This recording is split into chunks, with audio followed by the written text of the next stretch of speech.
Now, on historyradio.org, the voice before the void.net, reads, Pigeons from Hell, by Robert E. Howard.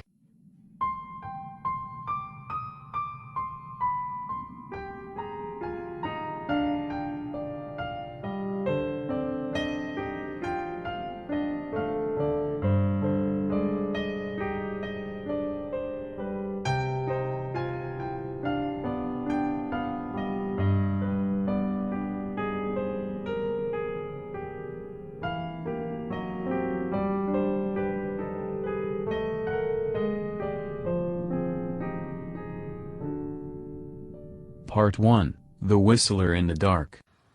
Griswold awoke suddenly, every nerve tingling with a premonition of imminent peril. He stared about wildly, unable at first to remember where he was, or what he was doing there.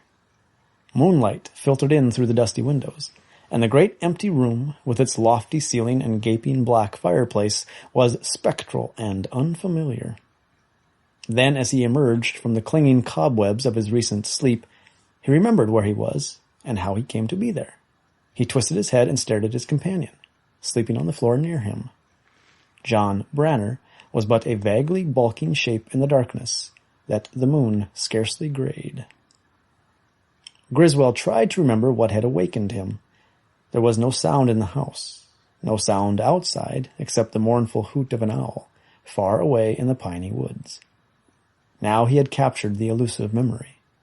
It was a dream, a nightmare, so filled with dim terror that it had frightened him awake. Recollection flooded back, vividly etching the abominable vision. Or was it a dream? Certainly it must have been, but it had blended so curiously with recent actual events that it was difficult to know where reality left off and fantasy began. Dreaming, he had seemed to relive his past few waking hours in accurate detail. The dream had begun abruptly, as he and John Branner came in sight of the house where they now lay. They had come rattling and bouncing over the stumpy, uneven old road that led through the pinelands, he and John Branner wandering far afield from their New England home in search of vacation pleasure. They had sighted the old house with its balustraded galleries rising amidst a wilderness of weeds and bushes, just as the sun was setting behind it. It dominated their fancy, rearing black and stark and gaunt against the low, lurid rampart of sunset, barred by the black pines. They were tired, sick of bumping and pounding all day over woodland roads. The old deserted house stimulated their imagination with its suggestion of antebellum splendor and ultimate decay. They left the automobile beside the ruddy road, and as they went up the winding walk of crumbling bricks, almost lost in the tangle of rank growth, pigeons rose from the balustrades in a fluttering, feathery crowd and swept away with a low thunder of beating wings. The oaken door sagged on broken hinges. Dust lay thick on the floor of the wide, dim hallway, on the broad steps of the stair that mounted up from the hall. They turned into a door opposite the landing, and entered a large room, empty, dusty, with cobwebs shining thickly in the corners. Dust lay thick over the ashes in the great fireplace. They discussed gathering wood and building a fire, but decided against it. As the sun sank, darkness came quickly, the thick, black, absolute darkness of the pinelands. They knew that rattlesnakes and copperheads haunted southern forests, and they did not care to go groping for firewood in the dark. They ate frugally from tins, then rolled in their blankets, fully clad, before the empty fireplace, and went instantly to sleep. This, in part, was what Griswold had dreamed. He saw again the gaunt house looming stark against the crimson sunset, saw the flight of the pigeons as he and Branner came up the shattered walk. He saw the dim room in which they presently lay, and he saw the two forms that were himself and his companion, lying wrapped in their blankets on the dusty floor. Then, from that point, his dream altered subtly, passed out of the realm of the commonplace, and became tinged with fear. He was looking into a vague, shadowy chamber, lit by the grey light of the moon, which streamed in from some obscure source. For there was no window in that room. But in the grey light he saw 3 silent shapes that hung suspended in a row, and their stillness and their outlines woke chill horror in his soul. There was no sound, no word, but he sensed a presence of fear and lunacy crouching in a dark corner. Abruptly, he was back in the dusty, high-ceilinged room, before the great fireplace. He was lying in his blankets, staring tensely through the dim door and across the shadowy hall, to where a beam of moonlight fell across the balustraded stair, some 7 steps up from the landing. And there was something on the stair, a bent, misshapen, shadowy thing that never moved fully into the beam of light. But a dim yellow blur that might have been a face was turned toward him, as if something crouched on the stair, regarding him and his companion. Fright crept chilly through his veins, and it was then that he awoke, if, indeed, he had been asleep. He blinked his eyes.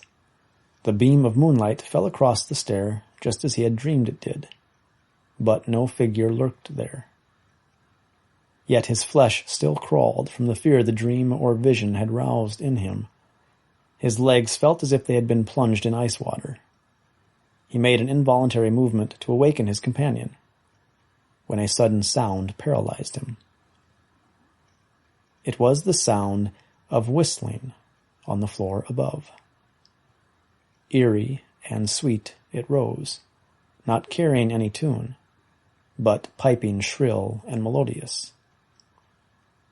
Such a sound in a supposedly deserted house was alarming enough. But it was more than the fear of a physical invader that held Griswold frozen. He could not himself have defined the horror that gripped him. But Branner's blankets rustled, and Griswold saw he was sitting upright. His figure bulked dimly in the soft darkness, the head turned toward the stair as if the man were listening intently. More sweetly and more subtly, evil rose that weird whistling. "John," whispered Griswold from dry lips. He had meant to shout, to tell Branner there was somebody upstairs, somebody who could mean them no good, that they must leave the house at once. But his voice died dryly in his throat. Branner had risen. His boots clumped on the floor as he moved toward the door. He stalked leisurely into the hall and made for the lower landing, merging with the shadows that clustered black about the stair. Griswold lay incapable of movement, his mind a whirl of bewilderment. Who was that whistling upstairs? Why was Branner going up those stairs? Griswold saw him pass the spot where the moonlight rested, saw his head tilted back as if he were looking at something Griswold could not see, above and beyond the stair. But his face was like that of a sleepwalker. He moved across the bar of moonlight and vanished from Griswold's view, even as the latter tried to shout to him to come back. A ghastly whisper was the only result of his effort. The whistling sank to a lower note, died out.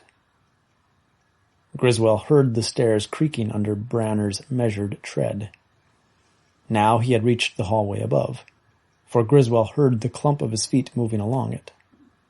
Suddenly the footfalls halted, and the whole night seemed to hold its breath. Then an awful scream split the stillness, and Griswold started up, echoing the cry. The strange paralysis that had held him was broken. He took a step toward the door, then checked himself. The footfalls were resumed. Branner was coming back. He was not running. The tread was even more deliberate and measured than before. Now the stairs began to creak again. A groping hand, moving along the balustrade, came into the bar of moonlight. Then another. And a ghastly thrill went through Griswold as he saw that the other hand gripped a hatchet. a hatchet which dripped blackly. Was that Branner who was coming down that stair? Yes. The figure had moved into the bar of moonlight now, and Griswold recognized it. Then he saw Branner's face, and a shriek burst from Griswold's lips. Branner's face was bloodless, corpse-like. Gouts of blood dripped darkly down it. His eyes were glassy and set, and blood oozed from the great gash which cleft the crown of his head. Griswold never remembered exactly how he got out of that accursed house. Afterward he retained a mad, confused impression of smashing his way through a dusty cobwebbed window, of stumbling blindly across the weed-choked lawn, gibbering his frantic horror. He saw the black wall of the pines and the moon floating in a blood-red mist in which there was neither sanity nor reason. Some shred of sanity returned to him as he saw the automobile beside the road. In a world gone suddenly mad, that was an object reflecting prosaic reality. But even as he reached for the door, a dry, chilling whir sounded in his ears, and he recoiled from the swaying, undulating shape that arced up from its scaly coils on the driver's seat and hissed sibilantly at him, darting a forked tongue in the moonlight. With a sob of horror he turned and fled down the road, as a man runs in a nightmare. He ran without purpose or reason. His numbed brain was incapable of conscious thought. He merely obeyed the blind, primitive urge to run until he fell exhausted. The black walls of the pines flowed endlessly past him, so he was seized with the illusion that he was getting nowhere. But presently a sound penetrated the fog of his terror, the steady, inexorable patter of feet behind him. Turning his head, he saw something loping after him. Wolf or dog, he could not tell which, but its eyes glowed like balls of green fire. With a gasp he increased his speed, reeled around a bend in the road, and heard a horse snort, saw it rear and heard its rider curse, saw the gleam of blue steel in the man's lifted hand. He staggered and fell, catching at the rider's stirrup. "For God's sake, help me," he panted. "The thing! It killed Branner! It's coming after me! Look!" Twin balls of fire gleamed in the fringe of bushes at the turn of the road. The rider swore again, and on the heels of his profanity came the smashing report of a six-shooter, again and yet again. The fire sparks vanished, and the rider, jerking his stirrup free from Griswold's grasp, spurred his horse at the bend. Griswold staggered up, shaking in every limb. The rider was out of sight only a moment. Then he came galloping back. "Took to the brush. Timber wolf, I reckon, though I never heard of one chasing a man before." "Do you know what it was?" Griswold could only shake his head weakly. The rider, etched in the moonlight, looked down at him, smoking pistol still lifted in his right hand. He was a compactly built man of medium height, and his broad-brimmed planter's hat and his boots marked him as a native of the country, as definitively as Griswold's garb stamped him as a stranger. "What's all this about, anyway?" "I don't know," Griswold answered helplessly. "My name's Griswold. John Branner, my friend who was traveling with me. We stopped at a deserted house back down the road to spend the night. Something—" At the memory he was choked by a rush of horror. "My God," he screamed. "I must be mad. Something came and looked over the balustrade of the stair. Something with a yellow face. I thought I dreamed it, but it must have been real. Then somebody began whistling upstairs, and Branner rose and went up the stairs walking like a man in his sleep, or hypnotized. I heard him scream, or someone screamed. Then he came down the stair again with a bloody hatchet in his hand. And my God, sir, he was dead. His head had been split open. I saw brains and clotted blood oozing down his face, and his face was that of a dead man. But he came down the stairs. As God is my witness, John Branner was murdered in that dark upper hallway, and then his dead body came stalking down the stairs with a hatchet in his hand, to kill me." The rider made no reply. He sat his horse like a statue, outlined against the stars, and Griswold could not read his expression, his face shadowed by his hat brim. "You think I'm mad," he said hopelessly. "Perhaps I am." "I don't know what to think," answered the writer. "If it was any house but the old Blasonville manor, well, we'll see. My name's Buckner. I'm sheriff of this county. Took a prisoner over to the county seat in the next county and was riding back late." He swung off his horse and stood beside Griswold, shorter than the lanky New Englander, but much harder knit. There was a natural manner of decision and certainty about him, and it was easy to believe that he would be a dangerous man in any sort of a fight. "Are you afraid to go back to the house?" he asked, and Griswold shuddered, but shook his head, the dogged tenacity of Puritan ancestors asserting itself. "The thought of facing that horror again turns me sick. But poor Branner," he choked again. "We must find his body.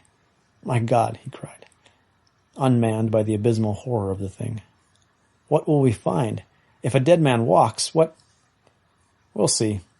The sheriff caught the reins in the crook of his left elbow and began filling the empty chambers of his big blue pistol as they walked along. As they made the turn, Griswold's blood was ice at the thought of what they might see lumbering up the road with a bloody, grinning death mask.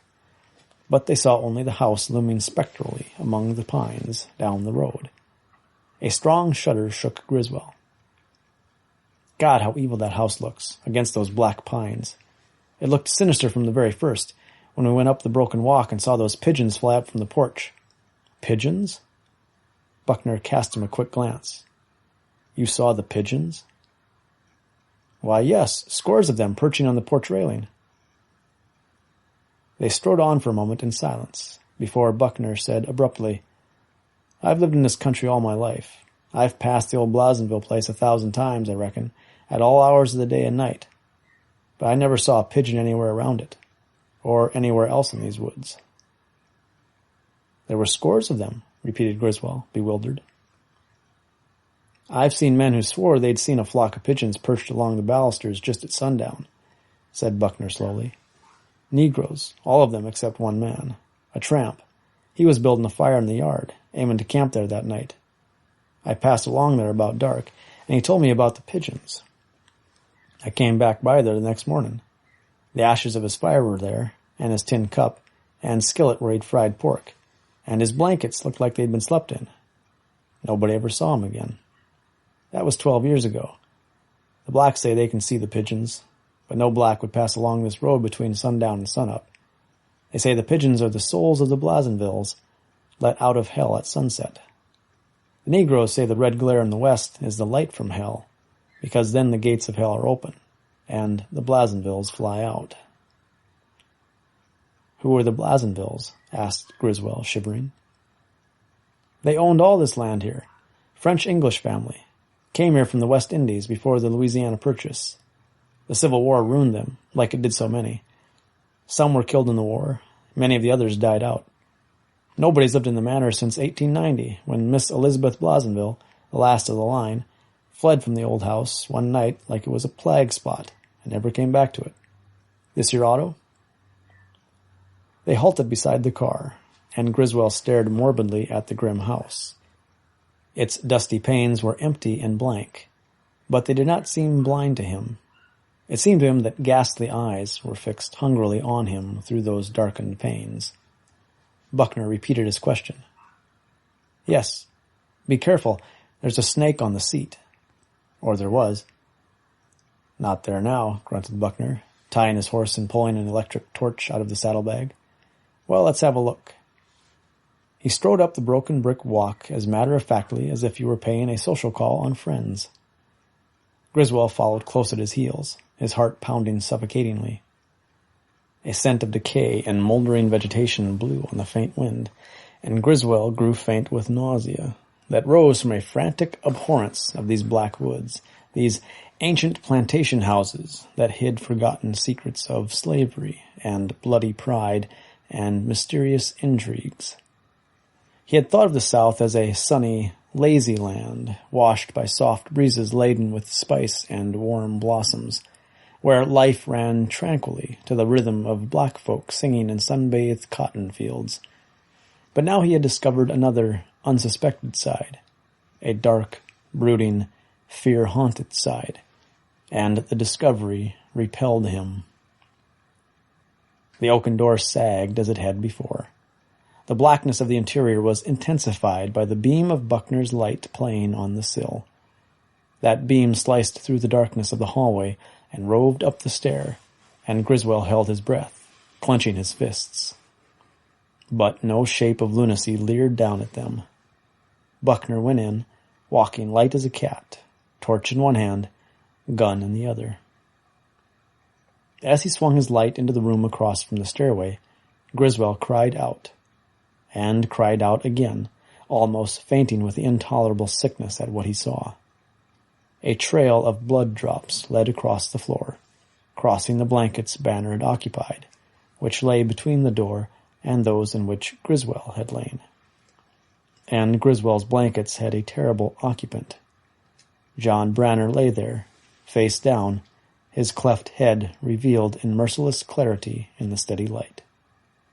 His outstretched hand still gripped the haft of a hatchet, and the blade was embedded deep in the blanket and the floor beneath, just where Griswold's head had lain when he slept there. A momentary rush of blackness engulfed Griswold. He was not aware that he staggered, or that Buckner caught him. When he could see and hear again, he was violently sick, and hung his head against the mantel, retching miserably. Buckner turned the light full on him, making him blink. Buckner's voice came from behind the blinding radiance, the man himself unseen. Griswold, you've told me a yarn that's hard to believe. I saw something chasing you, but it might have been a timber wolf or a mad dog. If you're holding back anything, you better spill it. What you told me won't hold up in any court. You're bound to be accused of killing your partner. I'll have to arrest you. If you give me the straight goods now, it'll make it easier.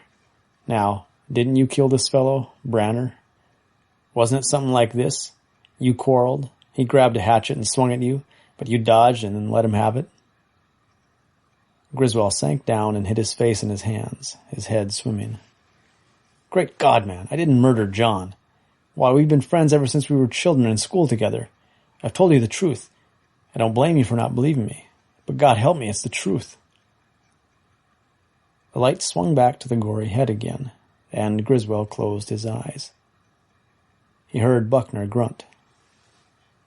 I believe this hatchet in his hand is the one he was killed with. Blood and brains plastered on the blade, and hair sticking to it. Hair is exactly the same color as his. This makes it tough for you, Griswold. How so? The New Englander asked dully. Knocks any plea of self-defense in the head. Branner couldn't have swung at you with his hatchet after you split his skull with it. He must have pulled the axe out of his head, stuck it into the floor, and clamped his fingers on it to make it look like he'd attacked you. And it would have been damned clever if you'd used another hatchet. But I didn't kill him, groaned Griswold. I have no intention of pleading self-defense. That's what puzzles me, Buckner admitted frankly, straightening. What murderer would rig up such a crazy story as you've told me to prove his innocence? Average killer would have told a logical yarn at least. Blood drops leading from the door. The body was dragged. No, it couldn't have been dragged. The floor isn't smeared. He must have carried it here, after killing him in some other place. But in that case, why isn't there any blood on your clothes? Of course, you could have changed clothes and washed your hands. But the fellow hasn't been dead long. He walked downstairs and across the room, said Griswold hopelessly. He came to kill me. I knew he was coming to kill me when I saw him lurching down the stair. He struck where I would have been if I hadn't awakened. That window, I burst out of it. You see, it's broken. I see. But if he walked then, why isn't he walking now? I don't know. I'm too sick to think straight. I've been fearing that he'd rise up from the floor where he lies and come at me again. When I heard that wolf running up the road after me, I thought it was John chasing me. John running through the night with his bloody axe and his bloody head and his death grin. His teeth chattered as he lived that horror over again. Buckner let his light play across the floor. The blood drops lead into the hall. Come on, we'll follow them. Griswold cringed. They lead upstairs. Buckner's eyes were fixed hard on him. Are you afraid to go upstairs with me?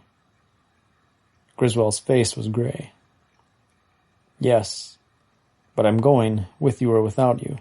The thing that killed poor John may still be hiding up there.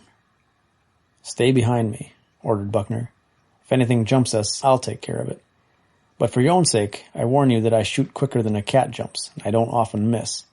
If you've got any ideas of laying me out from behind, forget them. Don't be a fool. Resentment got the better of his apprehension, and this outburst seemed to reassure Buckner more than any of his protestations of innocence. I want to be fair, he said quietly. I haven't indicted and condemned you in my mind already. If only half of what you're telling me is the truth, you've been through a hell of an experience. I don't want to be too hard on you. But you can see how hard it is for me to believe all you've told me. Griswold wearily motioned for him to lead the way, unspeaking. They went out into the hall, paused at the landing.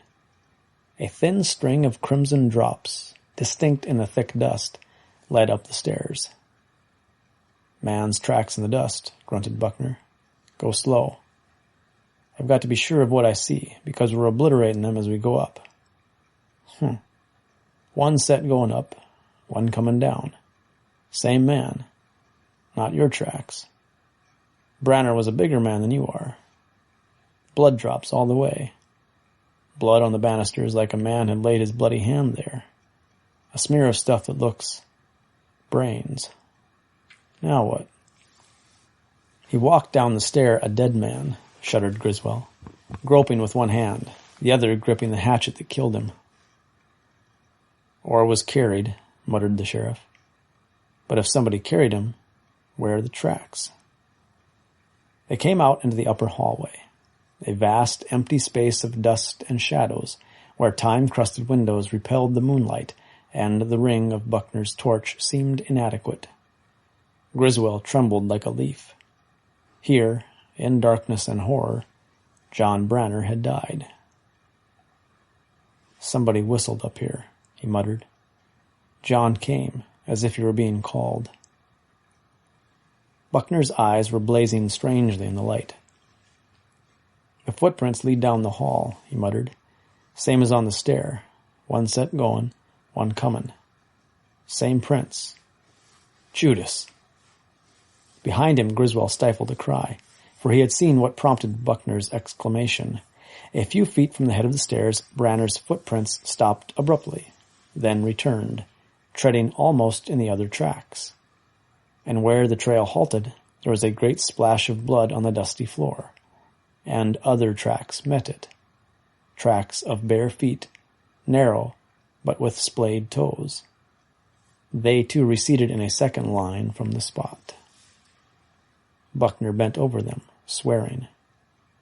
The tracks meet, and where they meet there's blood and brains on the floor. Branner must have been killed on that spot, with a blow from a hatchet. Bare feet coming out of the darkness to meet shod feet. Then both turned away again. The shod feet went downstairs. The bare feet went back down the hall. He directed his light down the hall.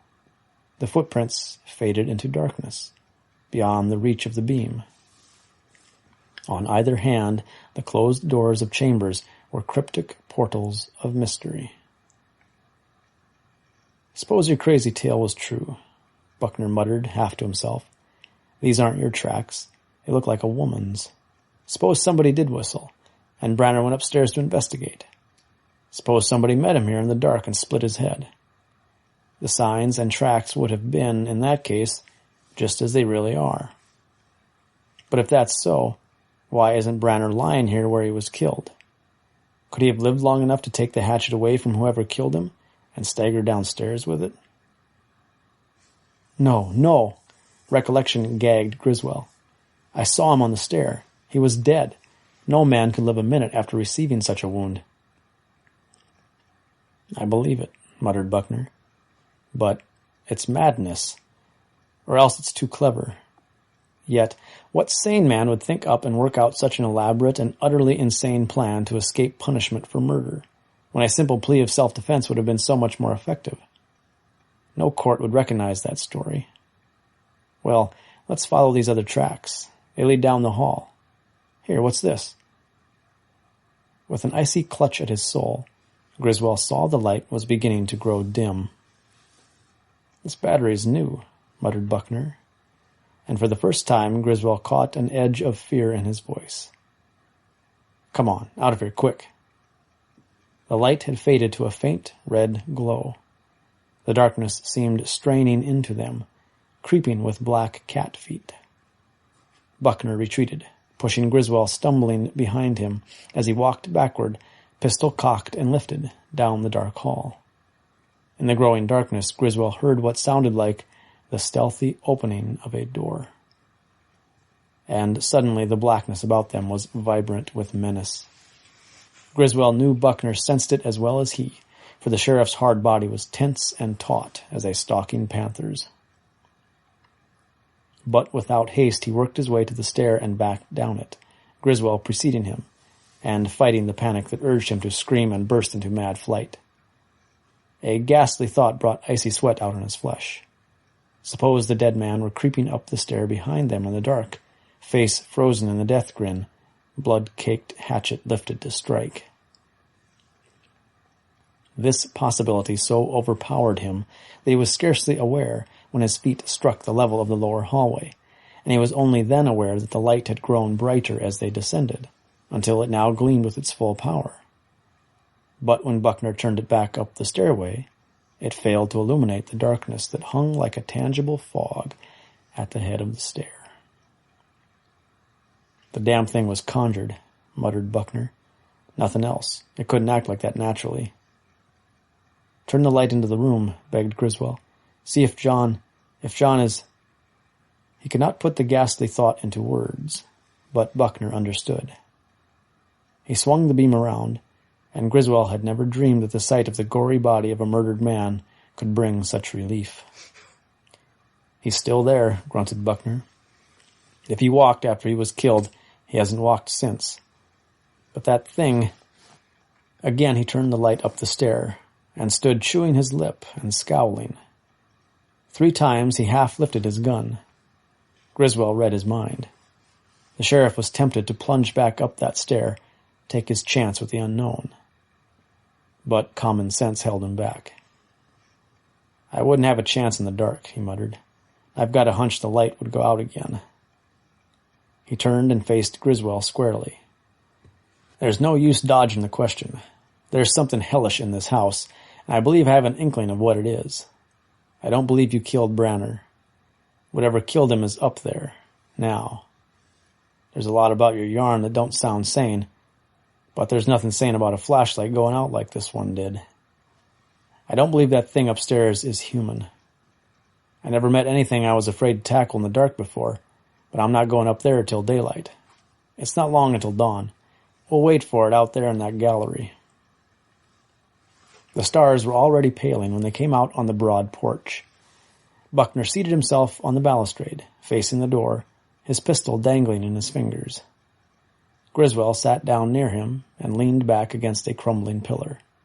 He shut his eyes, grateful for the faint breeze that seemed to cool his throbbing brain. He experienced a dull sense of unreality.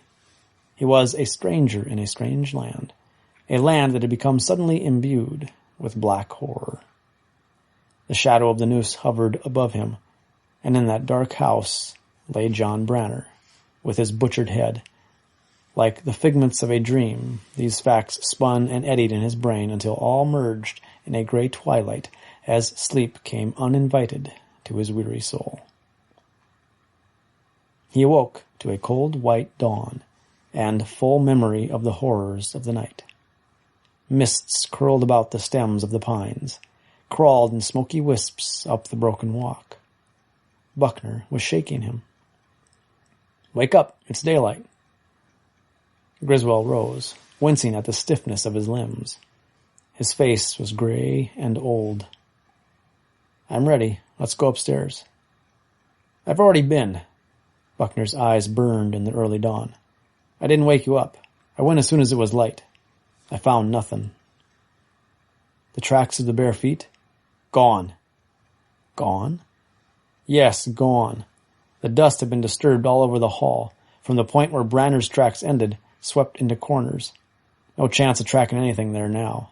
Something obliterated those tracks while we sat here, and I didn't hear a sound. I've gone through the whole house, not a sign of anything. Griswold shuddered at the thought of himself sleeping alone on the porch while Buckner conducted his exploration. "What shall we do?" he asked listlessly. "With those tracks gone, there goes my only chance of proving my story." "We'll take Branner's body into the county seat," answered Buckner. "Let me do the talking. If the authorities knew the facts as they appear, they'd insist on you being confined and indicted. I don't believe you killed Branner, but neither a district attorney, judge, nor jury would believe what you told me, or what happened to us last night. I'm handling this thing my own way. I'm not going to arrest you until I've exhausted every other possibility. Say nothing about what's happened here when we get to town. I'll simply tell the district attorney that John Branner was killed by a party or parties unknown, and that I'm working on the case. Are you game to come back with me to this house and spend the night here, sleeping in that room as you and Branner slept last night?" Griswold went white, but answered as stoutly as his ancestors might have expressed their determination to hold their cabins in the teeth of the Pequot. "I'll do it." "Let's go then. Help me pack the body out to your auto." Griswold's soul revolted at the sight of John Branner's bloodless face in the chill white dawn, and the feel of his clammy flesh. The gray fog wrapped wispy tentacles about their feet as they carried their grisly burden across the lawn.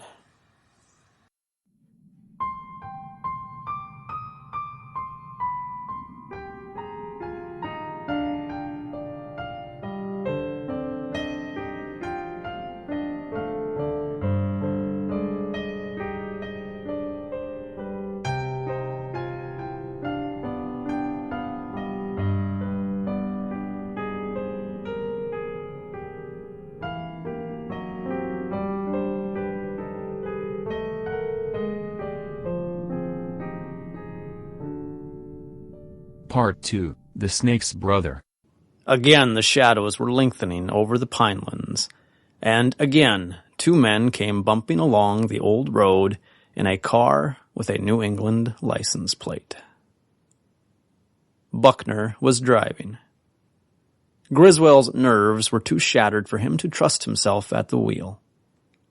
He looked gaunt and haggard, and his face was still pallid.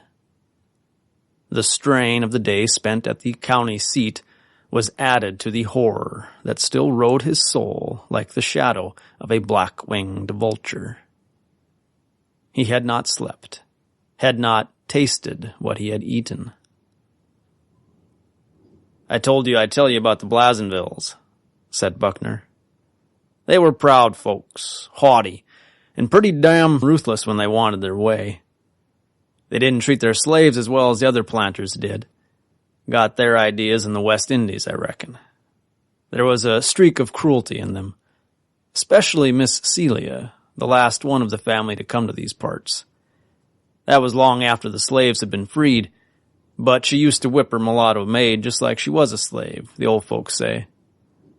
The Negroes said when a Blazenville died, the devil was always waiting for him out in the black pines. Well, after the Civil War, they died off pretty fast, living in poverty on the plantation, which was allowed to go to ruin. Finally, only 4 girls were left, sisters, living in the old house and eking out a bare living, with a few blacks living in the old slave huts and working the fields on the share. They kept to themselves, being proud and ashamed of their poverty. Folks wouldn't see them for months at a time. When they needed supplies, they sent a Negro to town after them. But folks knew about it when Miss Celia came to live with them. She came from somewhere in the West Indies, where the whole family originally had its roots. A fine, handsome woman, they say, in the early 30s. But she didn't mix with folks any more than the girls did. She brought a mulatto maid with her, and the Blazenville cruelty cropped out in her treatment of this maid. I knew an old man years ago who swore he saw Miss Celia tie this girl up to a tree, stark naked, and whip her with a horsewhip. Nobody was surprised when she disappeared. Everybody figured she'd run away, of course. Well, one day in the spring of 1890, Miss Elizabeth, the youngest girl, came into town for the first time in maybe a year. She came after supplies. Said the blacks had all left the place. Talked a little more, too, a bit wild. Said Miss Celia had gone, without leaving any word. Said her sisters thought she'd gone back to the West Indies, but she believed her aunt was still in the house. She didn't say what she meant. Just got her supplies and pulled out for the manor. A month went past, and a black came into town and said that Miss Elizabeth was living at the manor alone.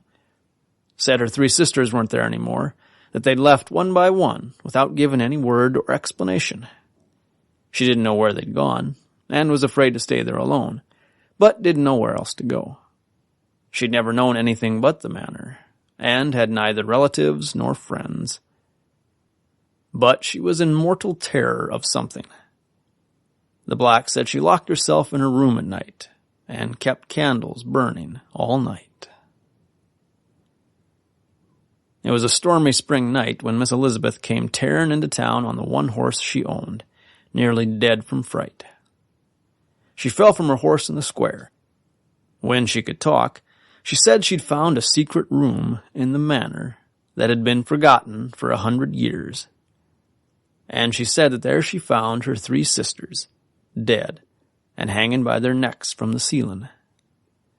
She said something chased her and nearly brained her with an axe as she ran out the front door. But somehow she got to the horse and got away. She was nearly crazy with fear and didn't know what it was that chased her. Said it looked like a woman with a yellow face. About 100 men rode out there right away. They searched the house from top to bottom, but they didn't find any secret room or the remains of the sisters. But they did find a hatchet sticking in the door jamb downstairs, with some of Miss Elizabeth's hairs stuck on it, just as she'd said. She wouldn't go back there and show them how to find the secret door, almost went crazy when they suggested it. When she was able to travel, the people made up some money and loaned it to her.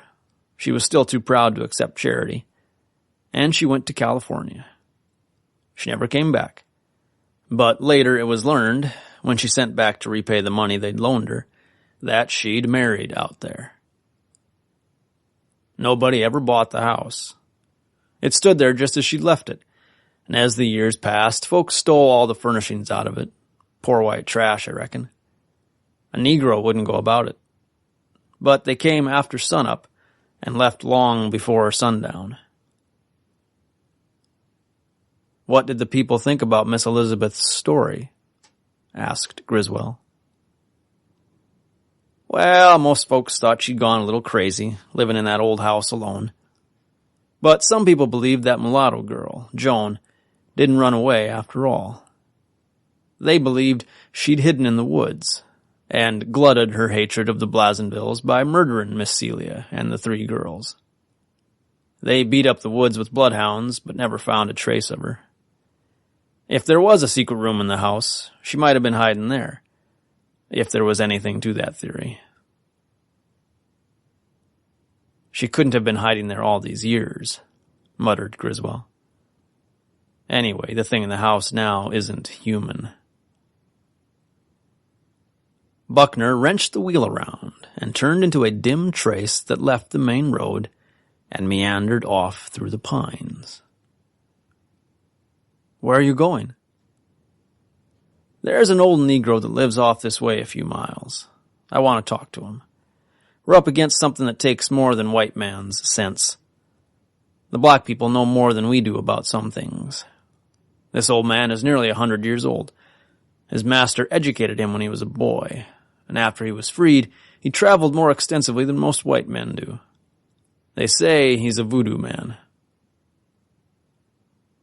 Griswold shivered at the phrase, staring uneasily at the green forest walls that shut them in. The scent of the pines was mingled with the odors of unfamiliar plants and blossoms. But underlying all was a reek of rot and decay. Again, a sick abhorrence of these dark, mysterious woodlands almost overpowered him. Voodoo, he muttered. I'd forgotten all about that. I never could think of black magic in connection with the South. To me, witchcraft was always associated with old crooked streets and waterfront towns, overhung by gabled roofs that were old when they were hanging witches in Salem. Dark, musty alleys where black cats and other things might steal at night. Witchcraft always meant the old towns of New England, to me. But all this is more terrible than any New England legend. These somber pines, old deserted houses, lost plantations, mysterious black people, old tales of madness and horror. God, what frightful ancient terrors there are in this continent fools call young. Here's old Jacob's hut, announced Buckner, bringing the automobile to a halt. Griswold saw a clearing and a small cabin squatting under the shadows of the huge trees. The pines gave way to oaks and cypresses, bearded with gray trailing moss, and behind the cabin lay the edge of a swamp that ran away under the dimness of the trees, choked with rank vegetation. A thin wisp of blue smoke curled up from the stick and mud chimney. He followed Buckner to the tiny stoop, where the sheriff pushed open the leather-hinged door and strode in. Griswold blinked in the comparative dimness of the interior. A single small window let in a little daylight. An old Negro crouched beside the hearth, watching a pot stew over the open fire. He looked up as they entered, but did not rise. He seemed incredibly old. His face was a mass of wrinkles, and his eyes, dark and vital, were filmed momentarily at times, as if his mind wandered. Buckner motioned Griswold to sit down in a string-bottomed chair, and himself took a rudely made bench near the hearth, facing the old man. Jacob, he said bluntly, the time's come for you to talk. I know you know the secret of Blasonville Manor. I've never questioned you about it because it wasn't in my line. But a man was murdered there last night, and this man here may hang for it unless you tell me what haunts the old house of the Blasonvilles. The old man's eyes gleamed, then grew misty, as if clouds of extreme age drifted across his brittle mind. The Blasonvilles, he murmured, and his voice was mellow and rich, his speech not the patois of the piney woods darky. Ugh. They were proud people, sirs, proud and cruel. Some died in the war, some were killed in duels, the menfolks, sirs. Some died in the manor. The old manor. His voice trailed off into unintelligible mumblings. What of the manor? Asked Buckner patiently. Miss Celia was the proudest of them all, the old man muttered. The proudest and the cruelest. The black people hated her. Joan most of all.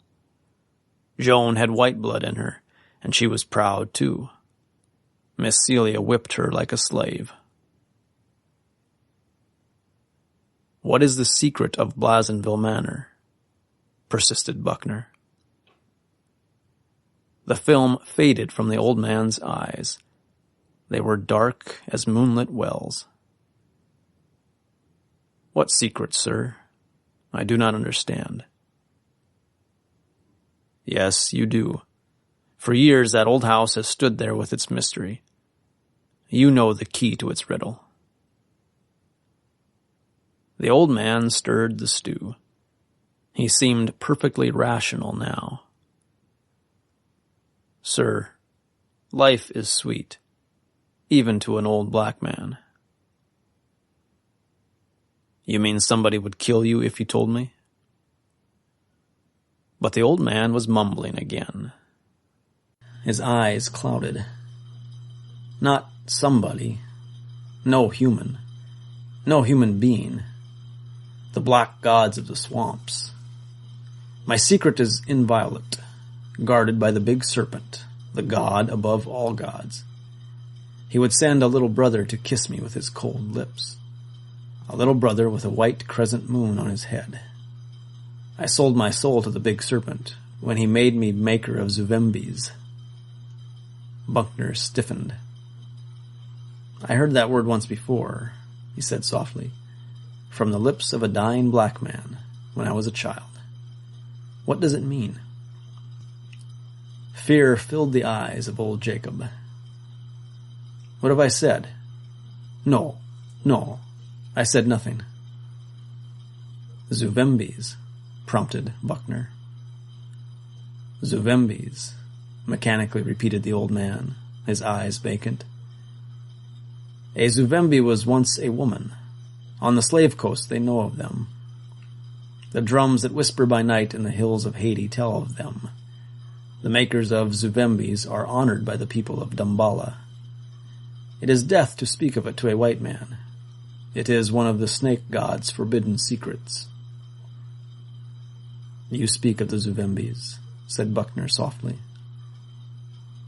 I must not speak of it, mumbled the old man, and Griswold realized that he was thinking aloud, too far gone in his dotage to be aware that he was speaking at all. No white man must know that I danced in the black ceremony of the voodoo, and was made a maker of zombies and Zuvembis. The big snake punishes loose tongues with death. A Zuvembi is a woman? Prompted Buckner. Was a woman, the old Negro muttered. She knew I was a maker of Zuvembis. She came and stood in my hut and asked for the awful brew, the brew of ground snake bones, and the blood of vampire bats, and the dew from a nighthawk's wings, and other elements unnameable. She had danced in the black ceremony. She was ripe to become a Zuvembi. The black brew was all that was needed. The other was beautiful. I could not refuse her. Who? Demanded Buckner tensely. But the old man's head was sunk on his withered breast, and he did not reply. He seemed to slumber as he sat. Buckner shook him. You gave a brew to make a woman a Zuvembi. What is a Zuvembi? The old man stirred resentfully and muttered drowsily. A Zuvembi is no longer human. It knows neither relatives nor friends. It is one with the people of the black world. It commands the natural demons, owls, bats, snakes, and werewolves, and can fetch darkness to blot out a little light. It can be slain by lead or steel, but unless it is slain thus, it lives forever, and it eats no such food as humans eat. It dwells like a bat in a cave or an old house. Time means naught to the Zuvembi. An hour, a day, a year, all is one. It cannot speak human words, nor think as a human thinks, but it can hypnotize the living by the sound of its voice. And when it slays a man, it can command his lifeless body until the flesh is cold. As long as the blood flows, the corpse is its slave. Its pleasure lies in the slaughter of human beings. And why should one become a Zuvembi? Asked Buckner softly. Hate, whispered the old man. Hate. Revenge. Was her name Joan? Murmured Buckner. It was as if the name penetrated the fogs of senility that clouded the voodoo man's mind. He shook himself, and the film faded from his eyes, leaving them hard and gleaming as wet black marble. Joan, he said slowly. I have not heard that name for the span of a generation. I seem to have been sleeping, gentlemen. I do not remember. I ask your pardon. Old men fall asleep before the fire, like old dogs. You asked me of Blazonville Manor? Sir, if I were to tell you why, I cannot answer you. You would deem it mere superstition. Yet the white man's God be my witness. As he spoke, he was reaching across the hearth for a piece of firewood, groping among the heaps of sticks there. And his voice broke in a scream as he jerked back his arm convulsively. And a horrible, thrashing, trailing thing came with it. Around the voodoo man's arm, a mottled length of that shape was wrapped, and a wicked, wedge-shaped head struck again in silent fury.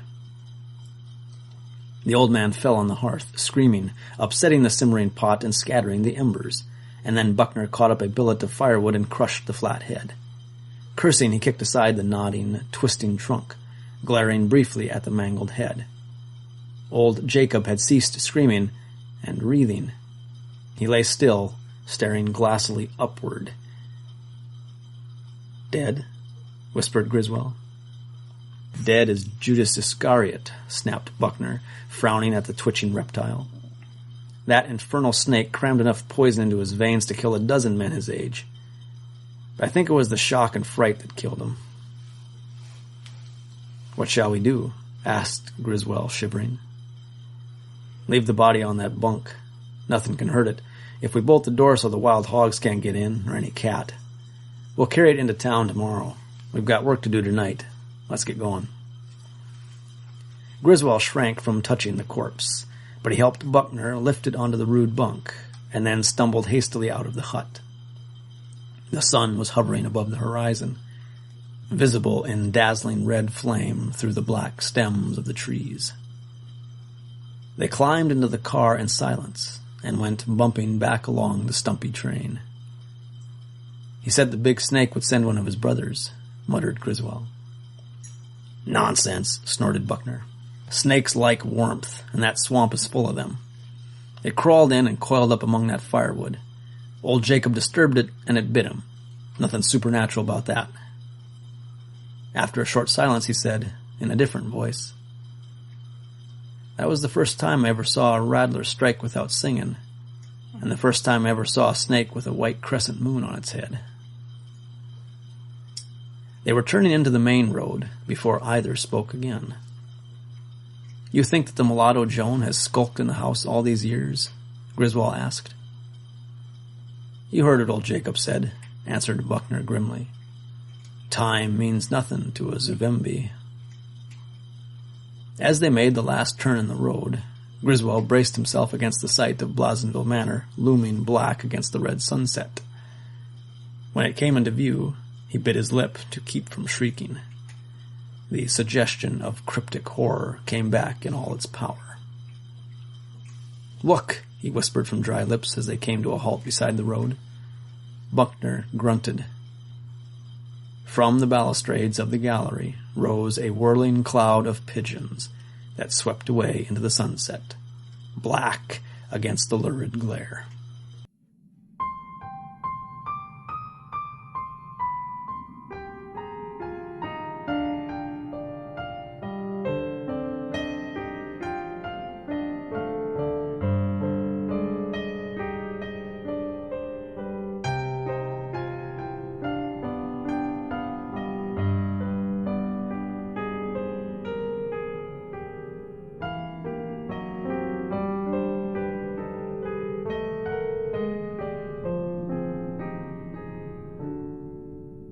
Part 3, The Call of Zuvembi.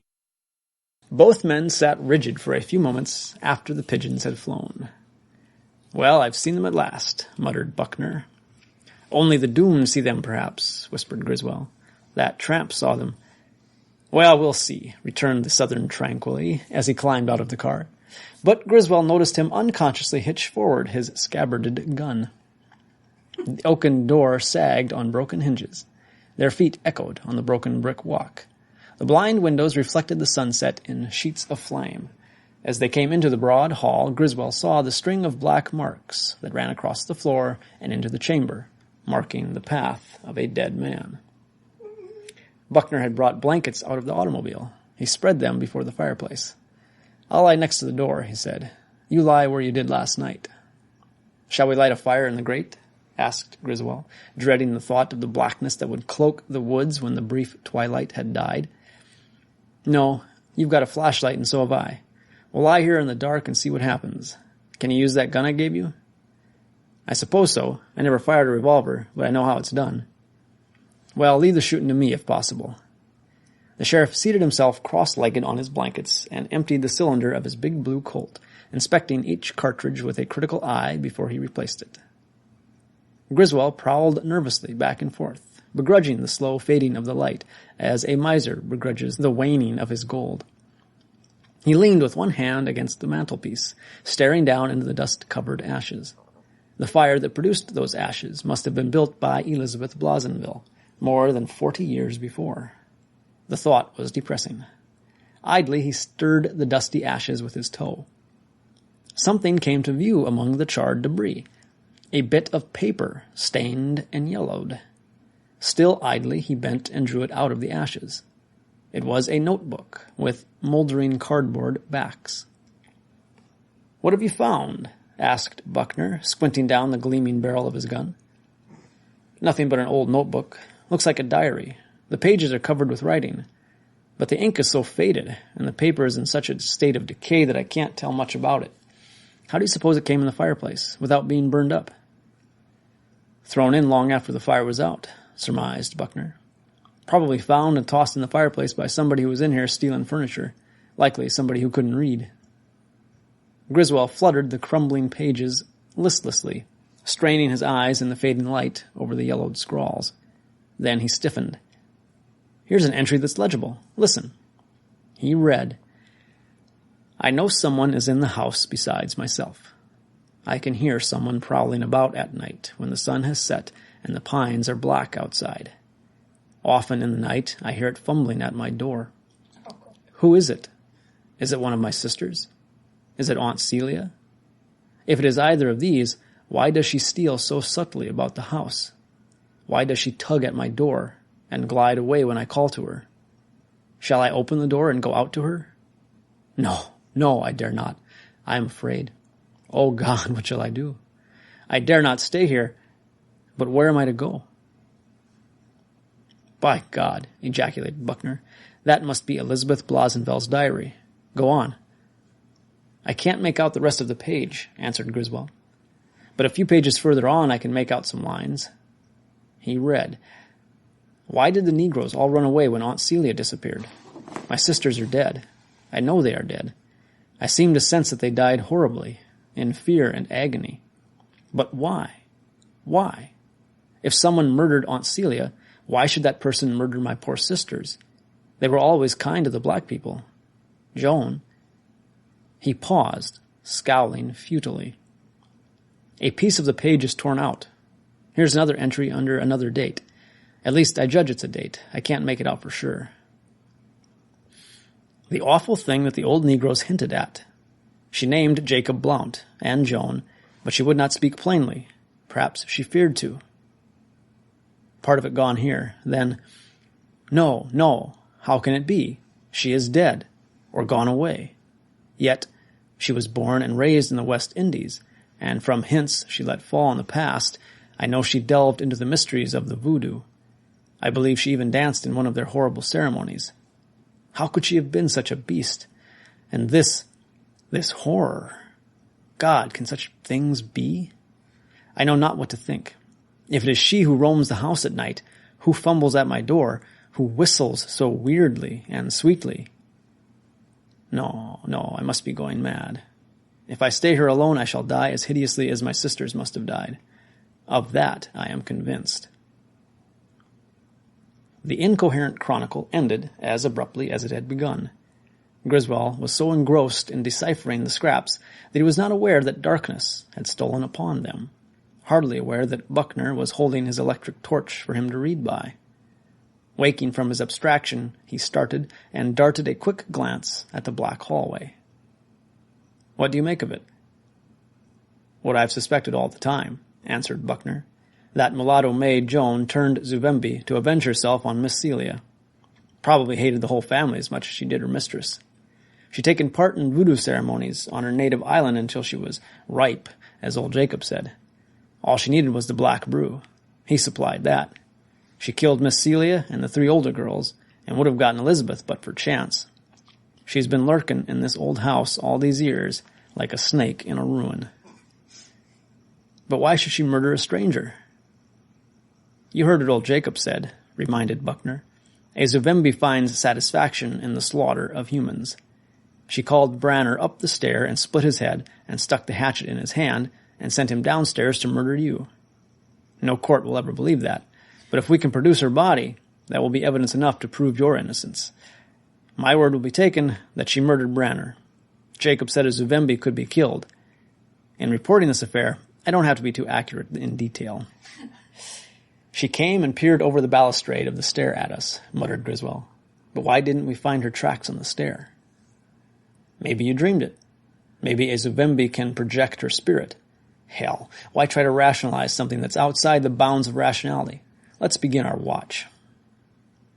Don't turn out the light, exclaimed Griswold involuntarily. Then he added, Of course, turn it out. We must be in the dark as, he gagged a bit, as Branner and I were. But fear, like a physical sickness, assailed him when the room was plunged in darkness. He lay trembling, and his heart beat so heavily he felt as if he would suffocate. The West Indies must be the plague spot of the world, muttered Buckner, a blur on his blankets. I've heard of zombies. Never knew before what a Zuvembi was.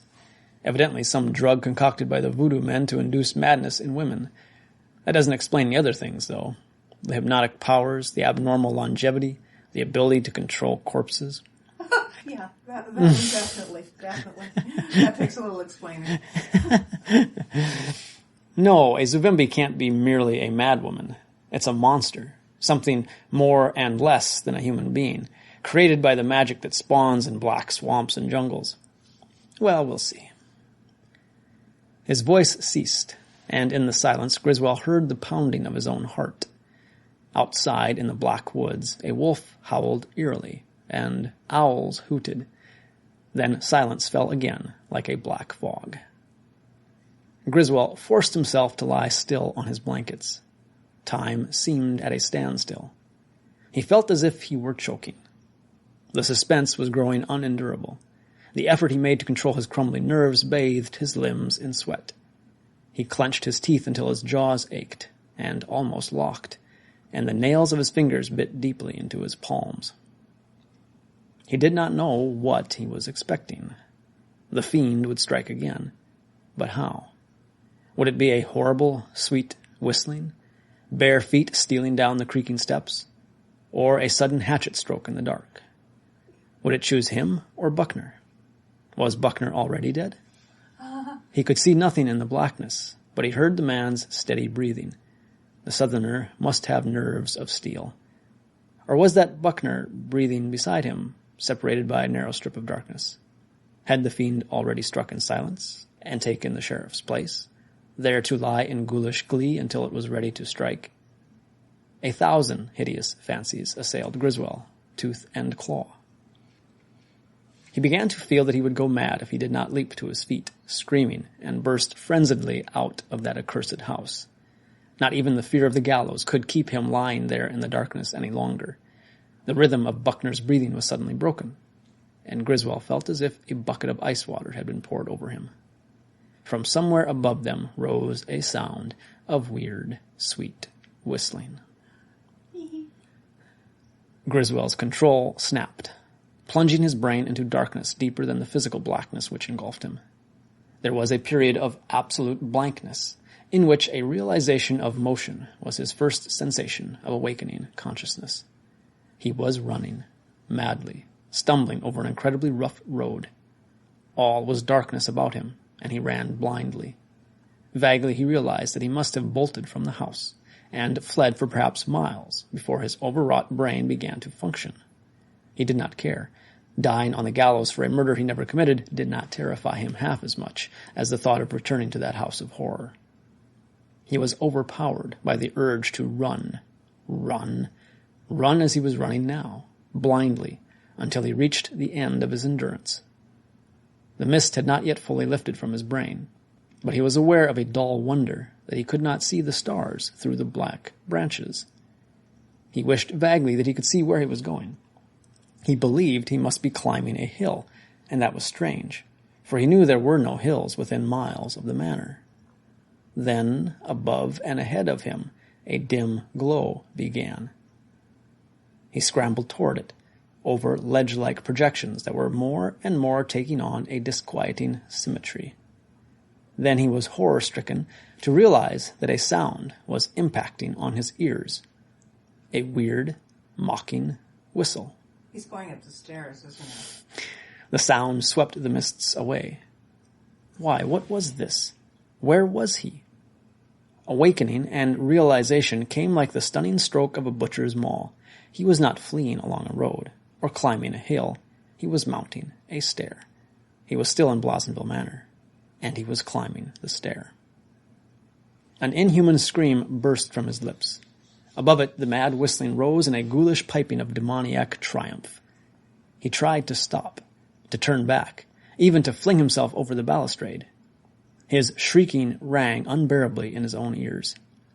But his willpower was shattered to bits. It did not exist. He had no will. He had dropped his flashlight, and he had forgotten the gun in his pocket. He could not command his own body. His legs, moving stiffly, worked like pieces of mechanism detached from his brain, obeying an outside will. Clumping methodically, they carried him shrieking up the stair toward the witch-fire glow shimmering above him. "Buckner," he screamed. "Buckner, help for God's sake!" His voice strangled in his throat. He had reached the upper landing. He was tottering down the hallway. The whistling sank and ceased, but its impulsion still drove him on. He could not see from what source the dim glow came. It seemed to emanate from no central focus. But he saw a vague figure shambling toward him. It looked like a woman, but no human woman ever walked with that skulking gait, and no human woman ever had that face of horror, that leering yellow blur of lunacy. He tried to scream at the sight of that face, at the glint of keen steel in the uplifted claw-like hand, but his tongue was frozen. Then something crashed deafeningly behind him. The shadows were split by a tongue of flame which lit a hideous figure falling backward. Hard on the heels of the report rang an inhuman squawk. In the darkness that followed the flash, Griswold fell to his knees and covered his face with his hands. He did not hear Buckner's voice. The Southerner's hand on his shoulder shook him out of his swoon. A light in his eyes blinded him. He blinked, shaded his eyes, looked up into Buckner's face, bending at the rim of the circle of light. The sheriff was pale. "Are you hurt? God, man, are you hurt? There's a butcher knife there on the floor." "I'm not hurt," mumbled Griswold. "You fired just in time." "The fiend! Where is it? Where did it go?" "Listen." Somewhere in the house there sounded a sickening flopping and flapping, as of something that thrashed and struggled in its death convulsions. "Jacob was right," said Buckner grimly. "Lead can kill them. I hit her all right. Didn't dare use my flashlight, but there was enough light. When that whistling started, you almost walked over me getting out. I knew you were hypnotized, or whatever it is. I followed you up the stairs. I was right behind you, but crouching low so she wouldn't see me, and maybe get away again. I almost waited too long before I fired, but the sight of her almost paralyzed me. Look." He flashed his light down the hall, and now it shone bright and clear. And it shone on an aperture gaping in the wall where no door had showed before. "The secret panel Miss Elizabeth found," Buckner snapped. "Come on." He ran across the hallway, and Griswold followed him dazedly. The flopping and thrashing came from beyond that mysterious door, and now the sounds had ceased. The light revealed a narrow, tunnel-like corridor that evidently led through one of the thick walls. Buckner plunged into it without hesitation. Maybe it couldn't think like a human, he muttered, shining his light ahead of him. But it had sense enough to erase its tracks last night so we wouldn't trail it to that point in the wall and maybe find the secret panel. There's a room ahead, the secret room of the Blossenvilles. And Griswold cried out, "My God, it's the windowless chamber I saw in my dream, with the 3 bodies hanging." Ah! Buckner's light, playing about the circular chamber, became suddenly motionless. In that wide ring of light, 3 figures appeared. 3 dried, shriveled, mummy-like shapes, still clad in the moldering garments of the last century. Their slippers were clear of the floor as they hung by their withered necks from chains suspended from the ceiling. "The 3 Blossenville sisters," muttered Buckner. "Miss Elizabeth wasn't crazy after all." "Look!" Griswold could barely make his voice intelligible. "There, over there in the corner." The light moved, halted. "Was that thing a woman once?" whispered Griswold. "God, look at that face, even in death. Look at those claw-like hands, with black talons like those of a beast. Yes, it was human, though, even the rags of an old ballroom gown. Why should a mulatto maid wear such a dress, I wonder?" "This has been her lair for over 40 years, muttered Buckner, brooding over the grinning, grisly thing sprawling in the corner. "This clears you, Griswold. A crazy woman with a hatchet. That's all the authorities need to know. God, what a revenge. What a foul revenge. Yet what a bestial nature she must have had in the beginning to delve into voodoo as she must have done." "The mulatto woman?" whispered Griswold, dimly sensing a horror that overshadowed all the rest of the terror. Buckner shook his head. "We misunderstood old Jacob's maunderings and the things Miss Elizabeth wrote. She must have known, but family pride sealed her lips. Griswold, I understand now. The mulatto woman had her revenge, but not as we'd supposed. She didn't drink the black brew old Jacob fixed for her. It was for somebody else. To be given secretly in her food or coffee, no doubt. Then Joan ran away, leaving the seeds of the hell she'd sowed to grow." That's not the mulatto woman," whispered Griswold. "When I saw her out there in the hallway, I knew she was no mulatto, and those distorted features still reflect a family likeness. I've seen her portrait, and I can't be mistaken. There lies the creature that was once Celia Blossenville."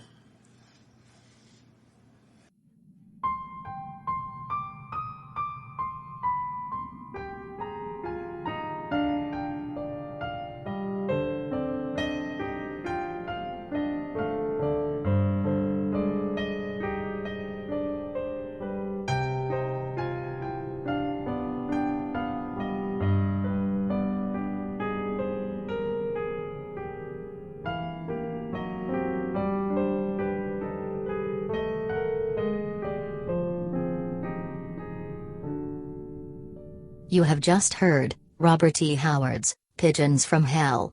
More free audio can be found at thevoicebeforethevoid.net. This is historyradio.org, a non-profit radio stream promoting knowledge of literary classics and history.